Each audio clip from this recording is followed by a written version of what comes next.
Hi everyone, welcome to another episode of Finding Help with Special Needs. I'm Lola Aneki and I'm excited to be here with you today. Today's topic is value from the Nigerian Disability Act. And last week we talked about I hate writing, why. And in last week episode, which happened to be episode 15, I talked about the various reasons why an individual might have challenges writing despite the fact that they might be super smart or because of different reasons.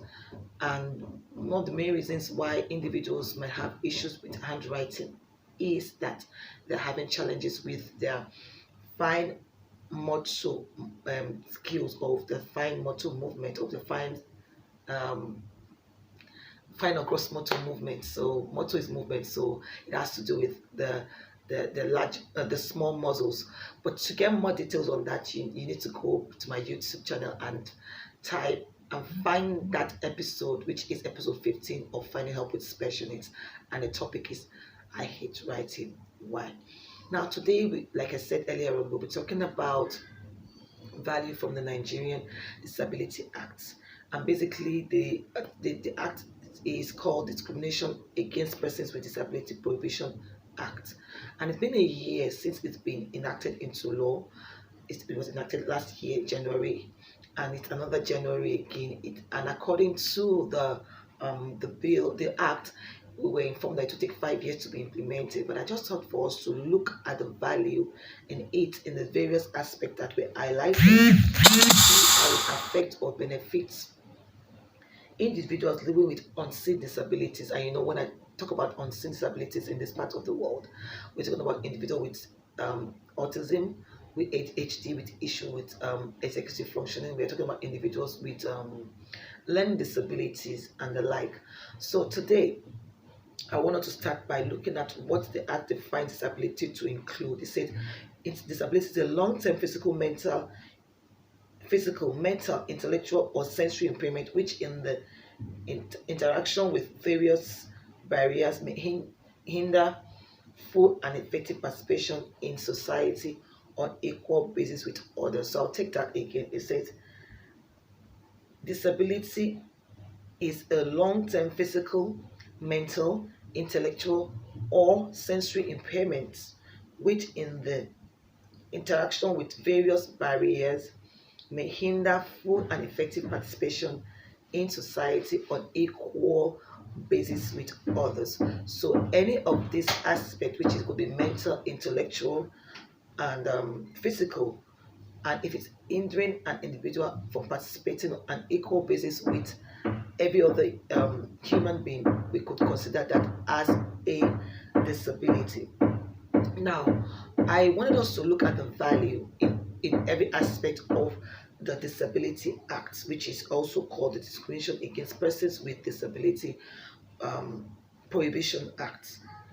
The first aspect I want us to look at, and like I said, we'll look at the value, and we'll look at it in both ways. As the definition has said, it has to do with physical, mental, intellectual, sensory. And I'm going to the mental and the sensory aspect, which affect our children with autism, ADHD, even our children with Down syndrome, because that had to do with intellectual disability. So let's go to the aspect of accessibility to physical structure, which for me is a fantastic move. Thank you for considering that and for thinking that it's very important for individuals with disability to have access to building. And the fantastic thing about what was explained there is that there should be ramps, there should be railings, there should be audio signals, reading accessibility and other modifications. And that's very good and to benefit individuals with physical disabilities. And when I say that, I'm talking about people with visual impairment, with people with physical impairment. But I thought to look at how that will benefit individuals with mental, intellectual, or sensory impairment, which of course are children with autism, Down syndrome, or ADHD, or even cognitive disabilities like learning disabilities, cognition, all of that. So it's a good one. That's a good one. However, how will that benefit our children living with autism, ADHD, Down syndrome. And I thought, okay, if we're going to do that, we need to consider the guardian or the parents of this individual living with this disability, because most times, because they are not fully in control of what they're doing, their parents most time or their guardians are the ones that help them access most of this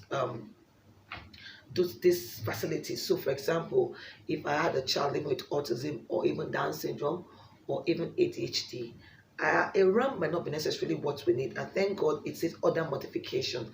But that modification will not be beneficial to that individual. It has to be the person helping that individual, which is usually the parent or the guardian.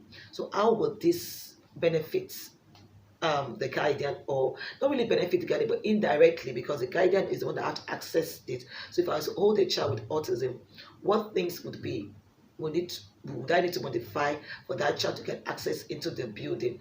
And that's a very, very deep one, because if the child has sensory issue with height, for example, a lift might not be beneficial. It might be that we have to go through the staircase, and how would I cope with that if it's a 4 story building?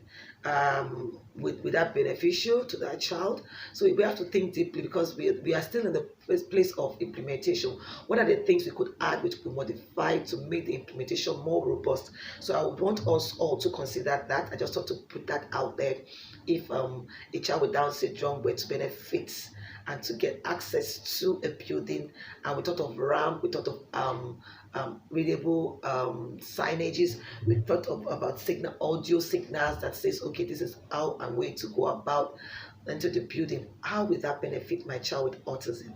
And the truth is that because autism does not manifest itself the same way as it does with in every child, so that means that the parents are very crucial in deciding what should go on. And the way my child with autism will exhibit his challenges will not be the way another person's child will exhibit that. And that's where the role of parent comes in us advocating and speaking up regarding this Discrimination Against Persons with Disability Act, and how it will be more beneficial, how it will be more robust, so that when implementation comes in, there will be specific things that will be said. Yeah, we can say 3 or 4 people will not exhibit the way their kids exhibit autism, or the way that they live with autism, whatever it is, it's been characterized in that child, or even Down syndrome, or even learning disability, or emotional disturbances. How would this person have access to a building? If it's not the person, it's usually the parent or the guardian. What are those things we need to think critically about those things, and how to remove this the Disability Act to be more valuable to us? Would we say we need things to be, we need buildings, from some of the things that are beneficial to us to be on the ground floor? What are the things you need to be done? So let's think about it critically and come up with ideas on how it will be more valuable and beneficial to our children with autism, intellectual disability, which includes Down syndrome, children with learning disabilities, children with sensory impairments. How with this access to building? What are the other modifications that could be done? And when I was putting this topic out, I thought, let's make it a part 1 and a part 2, so that we could actually have a page where you guys can come up with ideas and how this modification, as opposed to the clause other modifications, what are the modifications that needs to be done so that this will be much more robust and more inclusive for our children living with unseen disabilities such as autism, Down syndrome, ADHD, cerebral so cerebral palsy. Most times they need the wheelchair, and that has been mentioned. So let's think critically about that. Now for transportation also, thankfully talked about the seaport, the airport, and the land transportation. And so I remember someone saying, tagging me on a post, a friend was tagging me on a post on how he was discriminated against by the boat driver. So he called for a boat a boat on the boat app. He called that he should be transported from one point to the other, and the person said to him that there's a new law that says he shouldn't take people like him simply because he's living with Down syndrome. How and what will be done? I know that the law has said that if it's a private individual that discriminates against an individual with disability a fine of 100,000 or a 6 month imprisonment or both. And if it's a corporate organization, I think it's 500,000 and all of that. But then, how do we?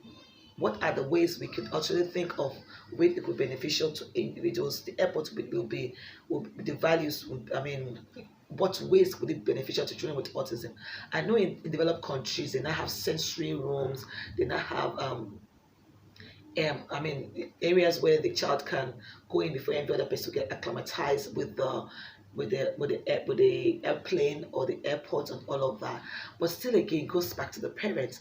I know that most parents who have flown with their children usually say things like, "Oh, I need to do it. I need to take my child to the airport several times. I need to do a social story before my child gets used to the fact that we are going to fly, or I need to explain. I need to go ahead and make him get used to it." Are we going to be educating individuals working with the airport staff or drivers or even the seaports that look, these are the signs? And of course, that will be, but what I'm trying to point out is that we need to sit down with the parents of these children and get ourselves educated on what the challenges would be and how we can now bring about awareness and things that will make it more easier for these children to fly in the airport, for these children to be able to go on a ride without being discriminated against, or for them to go on sea ride. How can the law be how can the law be enforced in regular or ways for these children? So that's an area I want us to look at critically. Yeah, it's a welcome one. But from what I read there, I didn't. Yes, the definition talked about physical impairment, mental impairment, sensory impairment. It also talked about intellectual impairment. But then most of the things that were highlighted, so for example, I looked about the area of access to physical structure. You talk about ramp, railway, audio signal reading, accessibility, and other modification. So that other modification just talks about it just covers for individuals with unseen disabilities, and it's our job to now look at it critically as stakeholders, as parents, because most times when it comes to unseen disabilities like autism, Down syndrome is seen actually, but when it comes to intellectual disabilities, when it comes to mental disabilities, what are those things, and in what ways will that affect us, and what things can we put down and say this is what we want and this is how we want it to be able to benefit our children living with mental, cognitive, intellectual, and sensory impairment. So that's the area, like I said earlier on about airport. What are the things that will be done if a flight is being delayed? What ways can we have a place to calm our children living with autism if a flight is being delayed? And there are ways we can be able to modify and accommodate our children, or for those children who have issues with sensory. So for example, if they needed extra leg room and all of that, will the airlines be willing to help and provide support for the children?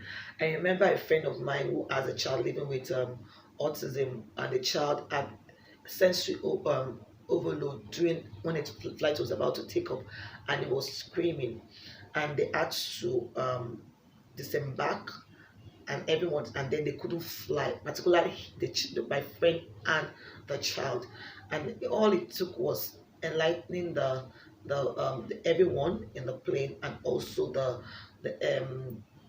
the pilots and the flight crew, that this is what it is and that the child will stabilize with time. I know it will cost a lot of time and money and energy, but it is something that is doable if we can come up with a plan for children who have intellectual disability, or autism, or Down syndrome. I keep saying intellectual disability, which is an example of Down syndrome, or other genetic disabilities. What are those things that will make flights more easily accessible to them? What are those challenges and barriers that will make even road transportation more easily and accessible to them? What are those things that will make the water transportation easy and more accessible to them? And that is a job of we stakeholders that really work hand in hand with these children. We need to think critical about it. And I think I'm going to have to come up with um, another of this particular topic, and see how we can come up with ideas on how we can help and make it more valuable and more beneficial, more all inclusive for our children living with intellectual disability or cognitive disability or sensory impairment. So let's think about this critically, and then we'll talk about that in the next episode, or another episode that will talk about the values in the Disability Act. Now let's talk about the area of education and um, priority queue and all of that. Thankfully, I mean, for me, the area of priority queue, um, I know that I've enjoyed that benefit, and nobody has really talked to me anyway when I have toddlers and I'm traveling and I go forward. They allow me. Some people want to grow, but people like, no, no, no, that she has got children. And a lot of people enjoy that benefit. But those are for toddlers. How aware are people, and how aware are they to know that children living with autism or do it, it's not sin? Would they get preferential queue queuing? I mean, if they be allowed to, so to say, jump the queue, so that when the children begin to get uneasy, nobody begins to look at them funny. Um, Even in the area of education, I keep talking about inclusive education. How prepared are we? How how prepared are we in admitting these children? How equipped are we in getting ready to include them in our every activity in our schools? Are we fully equipped with modification? Are we fully equipped with accommodation? How inclusive are our worship places, supermarket? What are the things we're going to do beyond the aspect of the RAMs and audio, visual, sign language, and all of that? What are the things that will make it more valuable and beneficial for our children in our place of worship and supermarket, in our schools? What are those things we are thinking about to see and to ensure that it is beneficial to our children? Now, the area of accommodation also, they have the right to um, um, accommodation, let me accommodation, place of abode, living, yeah, where they can live. So we know that there are a lot of low-cost houses in estate, there are a lot of plans in place, government and plans in place. Yes, so if we're talking about that for people with physical impairment, how does it benefit people who living with cognitive, sensory, intellectual impairment? So, and again, it goes back to their parents. It goes back to the stakeholders, which is usually their parents. So, if you're going to give a person, adults living with autism, this person may not be able to, depending on the level of severity, he may not be able to cope. So we need to consider the aspect of where the parents come in, to be able to tell you what the kids are going through, or what the adult is going through. And it might just be like an indirect benefit. So the parent get it on the behalf of the child, and then the child enjoys the benefit. I know abroad, I have friends abroad where, because the children is living with disabilities, they might decide to take some time off and they will not be discriminated against, and they get their benefits, so you can't just sack them because, oh, they've taken time off several times, that their child is having is going through challenges when it comes to disability. So we need to think in a broader view, as opposed to saying, and the list go on, or other modifications. And that's what I'm thinking. How valuable would it be if we do not include the parents or the guardians that are providing support for this individual? What are the measures to be in place to protect them for sexual exploitation and abuse? Let's look deeply into that, and how can we help these children? So I'm just going from one thing to the other, trying to just analyze the different aspects of the act and how it affects our children living with unseen disabilities. And when I'm speaking about that again, I'm talking about children with autism, Down syndrome, ADHD, children with learning disability. How will this act be more beneficial to them? And when I I want us to think deeply. Like I said, there's going to be another part to this to this topic, which I've labeled the value from the Nigerian Disability Act. And what I want us to keep thinking about as I come up with the dates for that is, as parents, let's look critically where and how it is beneficial to my child, and how, because I'll be the one who will be accessing it on my child's behalf. So what are the things you would want the government to look at and to tweak before the implementation? The things that will, so what are the things that the act will become, so what are the things that will make it more beneficial, that's the framework, the things that we need to put for further action to be taken place before it's fully the implementation. The good thing is that the act will become a framework for further action. So let's come up with different ideas that before the acts would without the put in as a framework for further action. What are those things that we need to really talk about and verbalize and vocalize that should be put in place? And parents, our parents, I'm talking to us particularly today, we are the voice of our children living with unseen disabilities. Let's begin to think critically, and I'm just trying to show it here and there to us so that we can begin to look at it deeply and say, look, this area of accommodation, how will it benefit my child with Down syndrome? Because usually because some of these disabilities are lifelong, so we tend to cater, our parents tend to cater more all through the year for the child. We get to cater from the childhood stage to the adolescent stage, and then to adult, and all those stages. You are there all the time. I want us to look at it critically and think, what are those things that we can actually speak out or begin to suggest regarding the act, so that by the time you become a framework for further action, we would have hit the nail on the head, and they will be able to see these are the issues that need to be addressed, particularly for individuals living with unseen disabilities. So what about the area of equality? Yeah, I talked about right to job and all of that, yes. And then our children with autism and Down syndrome and ADHD, what is going to happen to them? And it just also goes to the fact that yes, some of them will be able to do some job. Let's not discriminate against them. And the truth is that people are going to say, oh, I've heard people say people who are able-bodied, so to say, haven't even gotten to what I'm talking about people who are disabled. The government is doing a great job. Yeah, I was at we were very represented at the World Disability Day that took place at the National Assembly. But what we realized, a lot of people with wheelchair were gathered there. Children with autism, Down syndrome, ADHD were not fully represented. So you were not, when they were considering the values, they may not think of these children and what exactly they're going through. And mostly it's the parents that are able to speak on behalf. So there should be a place that talks about the parents of these children and how it can benefit them, so that it can now transcend or can be transferred to the children living with unseen disabilities. So we need to really think about all of this area and see how it will be beneficial to our children living with unseen disabilities. So I've talked about the area of road transportation, sea transportation, railway, yes, the railway, the airport and all of that. I've also talked about the area of queue accommodation, emergencies, education, health. So we will consider these children first. If we're going to consider them, we may not be able to see autism, we may not be able to see ADHD, we may not be able to see sensory impairment, but what are the things we're going to do? How, if the parent said to you, my child is living with autism, even if you don't understand, you cannot see it, would you be able to give that parent that first emergency response?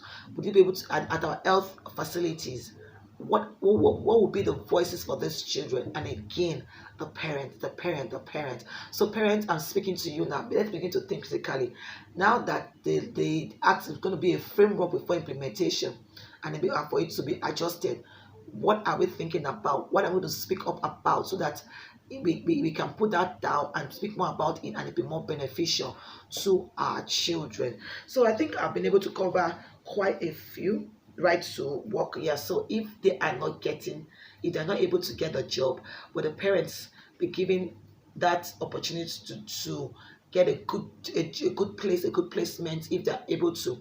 And if they need to leave work to attend to their children, will they be discriminated against? Will they say, so can the parent actually get more of the benefit so that they can transfer it to their children who might not be able to get that benefit. So let's look at those areas and see how it can be more beneficial to our children living with unseen disabilities. So yeah, of course, every time I talk about inclusive education, I give ideas on trainings, I give ideas on how the schools can be included. But today I don't want to go into just education alone. I want us to look in every area. How does this act benefit our children living with unseen disabilities? And for those of us who are already practicing inclusive education, what more can we do in area of trainings, in area of accommodation, modification, and all of that to make it more beneficial to our children living with special needs and unseen disabilities? So right now, people in disability, what they call us the minority.